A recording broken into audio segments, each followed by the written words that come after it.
എം.ആർ. അജിത് കുമാറിനെ മാറ്റിയത് സർക്കാരിന്റെ നിവൃത്തികേട് കൊണ്ടെന്ന് കോൺഗ്രസ് നേതാവ് രമേശ് ചെന്നിത്തല പ്രതികരിച്ചു. അജിത് കുമാർ ആരോപണ വിധേയനായത് മുഖ്യമന്ത്രിക്ക് വേണ്ടിയാണ്. ജനങ്ങളെ കബളിപ്പിച്ച് അജിത് കുമാറിനെ രക്തസാക്ഷിയാക്കിയെന്നും വിഷയം നിയമസഭയിൽ ഉന്നയിക്കുമെന്നും രമേശ് ചെന്നിത്തല 24-നോട് പറഞ്ഞു. നിവൃത്തികേട് കൊണ്ട് അവസാനം ഒരു ചെറിയ നടപടി സ്വീകരിച്ചു എന്ന് മാത്രമേ ഉള്ളൂ. വാസ്തവത്തിൽ ഇതൊരു ട്രാൻസ്ഫർ മാത്രമാണ്. മുഖ്യമന്ത്രിക്ക് വേണ്ടി ചെയ്ത കാര്യങ്ങളാണ് അജിത് കുമാറിന്റെ പേരിൽ ആരോപിക്കപ്പെട്ടതെല്ലാം. RSS നേതാക്കളെ കണ്ടത് തുടങ്ങിയിട്ടുള്ള എല്ലാ കാര്യങ്ങളും പൂരം കലക്കിയത് ഇതെല്ലാം മുഖ്യമന്ത്രിയുടെ അറിവോടെയും സമ്മതത്തോടെയും നടന്ന കാര്യങ്ങൾ തന്നെയാണ്. മുഖ്യമന്ത്രിക്ക് വേണ്ടി ഇതെല്ലാം ചെയ്തയാളിനെ നിവൃത്തികേട് കൊണ്ട് തൽക്കാലം ഒന്ന് സ്ഥലം മാറ്റി എന്നുള്ളതല്ലാതെ അദ്ദേഹത്തിനെതിരെ ഒരു നടപടി ഉണ്ടായിട്ടില്ല. ഇത് ആളുകളെ കബളിപ്പിക്കാനുള്ള പണിയാണ്. തൽക്കാലം അദ്ദേഹത്തെ രക്തസാക്ഷിയാക്കി തന്റെ തടി രക്ഷപ്പെടുത്താൻ ശ്രമിച്ചു എന്ന് മാത്രം ഇതിനെ കണ്ടാൽ മതി.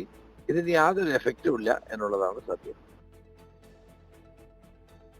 രമേശ് ചെന്നിത്തലയുടെ പ്രതികരണമാണ് ഇപ്പോൾ നമ്മൾ കേട്ടത്.